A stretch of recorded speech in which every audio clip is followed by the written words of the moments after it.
Dengan menyebut asma Allah yang Maha Pengasih lagi Maha Penyayang. Segala puji bagi Allah.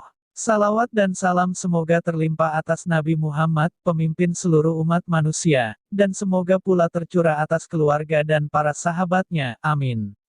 Apa itu Ya'juj Ma'juj? Inilah asal-usul dari Ya'juj Ma'juj.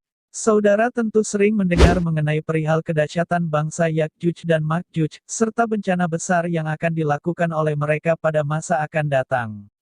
Apakah kita semua tahu, bagaimana sejarah asal-usul mereka? Mengapa mereka akan memakan apa saja yang berada di depan mereka? Apakah yang menyebabkan tubuh mereka lebih kuat dan hebat dibandingkan bangsa-bangsa yang lain? Apakah mereka ini termasuk di dalam golongan manusia? Untuk kali ini, kreator akan merangkaikan secara rinci tentang sejarah asal-usul bangsa Ya'juj dan Ma'juj berdasarkan sumber referensi yang terpercaya sebagai santapan pengetahuan buat kita semua. Dari sumber kitab Kasiful Ghoibiyah.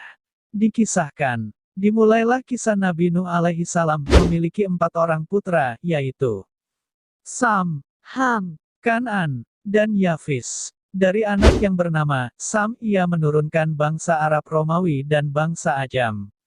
Dari anak yang bernama Ham ia menurunkan bangsa Habsyi dan Zangi yang berkulit hitam. Dari anak yang bernama Yafis ia menurunkan bangsa Turki barbar, bangsa Mongol, Ya'juj dan Ma'juj. Dan dari anak yang bernama Kan'an, tidak sempat menghasilkan keturunan, karena mati tenggelam saat banjir besar. Adapun, dari daerah sebelah kiri adalah bangsa-bangsa Arab Romawi, dari daerah bagian tengah adalah bangsa-bangsa Zangi. Sementara daerah bagian kanan adalah bangsa-bangsa Mongol, Ya'juj. Anak yang bernama Ham dikatakan telah menjadi raja di Mesir.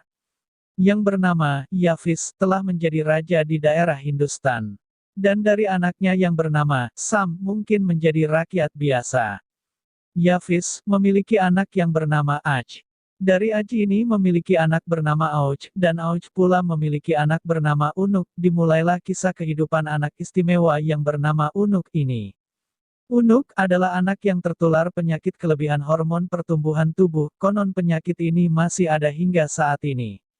Karena ukuran tubuh manusia pada zaman dahulu adalah besar-besar, maka ukuran badan Unuk pula adalah berkali-kali lipat lebih besar dibandingkan ukuran tubuh manusia yang lain. Mungkin ketinggian badan Unuk lebih tinggi dari Menara Burj di Dubai, wallahualam.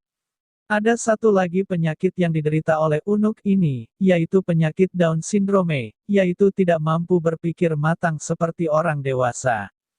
Cara pemikiran Unuk selalu seperti pemikiran anak-anak usia antara 7 sampai 12 tahun. Nabi Nuh memiliki umur yang sangat panjang, yaitu sekitar 950 tahun. Menurut riwayat, ketika zaman Nabi Nuh, Unuk inilah yang ditugaskan untuk mengambil kayu terbesar di negara Mesir, untuk dijadikan bahan bangunan bahtera Nabi Nuh alaihi salam. Menurut riwayat lagi, ketika terjadi banjir besar di zaman Nabi Nuh, Unuk dikatakan tidak tenggelam, wallahualam. Unuk hanya perlu memanjat sedikit saja gunung tinggi untuk menyelamatkan diri, sedangkan putra Nabi Nuh sendiri yang bernama Kan'an pun tenggelam ditelan banjir, meskipun berada di puncak gunung. Sungguh besar sekali tubuh si Unuk ini. Ketika banjir terjadi, hanya puncak gunung Ararat di Turki saja yang muncul dari permukaan air bah. Dikabarkan berita bahwa bahtera atau kapal Nabi Nuh akhirnya berlabuh di puncak gunung tersebut, dan Unuk pun meninggal dunia ketika zaman Nabi Musa alaihi salam.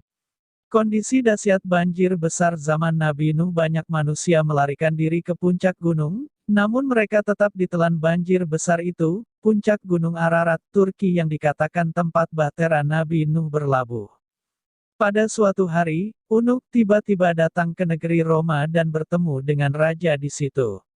Untuk memenuhi fitrahnya sebagai pria yang telah akil balik, meskipun pemikirannya tidak matang, maka Unuk telah mengajukan satu permintaan terhadap sang raja. Tuan, cobalah carikan saya seorang gadis, tapi awas. Jika Tuan tidak dapat memenuhi keinginan saya maka saya akan karamkan negara Tuan dengan air laut ini, tsunami. Bukan main terkejutnya sang raja setelah mendengar permintaan si Unuk ini. Pikiran raja terus menjadi kusut, di mana mungkin ia bisa menemukan si gadis yang tubuhnya sebesar tubuh si Unuk itu. Tetapi raja tidak kehabisan akal di situ. Ia telah meminta waktu selama 12 tahun dari Unuk untuk mencari gadis tersebut dan Unuk pun menerima permintaan sang raja tersebut. Mulai saat itu, sang raja memulai usaha kerasnya demi mengumpulkan anggota pemahat batu dari seluruh dunia untuk membuat sebuah patung gadis raksasa. Anggota pemahat batu itu ditugaskan untuk memahat, mengukir, melukis dan mewarnai sebuah gunung batu menyerupai seorang gadis jelita yang sedang berbaring. Setelah diukir siap selama 12 tahun, maka perut si gadis itu telah dikorek sehingga memiliki ruang di dalamnya. Di dalam perut gadis tersebut dimasukkan pula sisa-sisa daging mentah seperti hewan ternak yang mati, sisa makanan dan lain-lain dari penduduk di situ. Disebut untuk dijadikan sebagai isi perut patung gadis tersebut. Daging-daging mentah itu telah dibawa masuk ke dalam perut si gadis melalui liang kemaluan patung gadis tersebut. Beberapa peneliti Islam percaya bahwa rentang besar di Asia Utara inilah yang dikatakan telah diukir menjadi sebuah patung gadis raksasa. Setelah benar-benar siap lalu dipanggilnya Unuk untuk melihat si gadis yang dimintanya dahulu.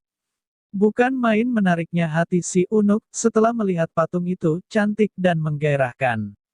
Sehelai benang pun tidak menutupi tubuhnya. Unuk tidak dapat menahan lagi perasaan gairahnya, lalu dijimaknya patung itu seperti singa yang sedang lapar. Setelah puas, si Unuk terus berlalu pergi tanpa kembali lagi, mungkin meninggal. Menurut riwayat lagi, air mani, Unuk telah bersatu dengan daging mentah di dalam perut patung gadis tersebut, lalu membusuk. Maka dengan kuasa Allah, kun fayakun, jika Allah mengkehendakinya lalu jadilah ia, daging yang busuk tersebut akhirnya telah berulat sebesar ukuran tubuh seorang bayi lalu menjadi kepompong, dari kepompong tersebut maka menetaslah seorang bayi manusia yang sempurna seperti manusia biasa. Jumlah kepompong itu teramatlah banyak sehingga tidak terhitung. Wajah mereka pula adalah bulat dan berkulit kuning terpercaya seperti wajah orang Asia Tengah. Wallahualam.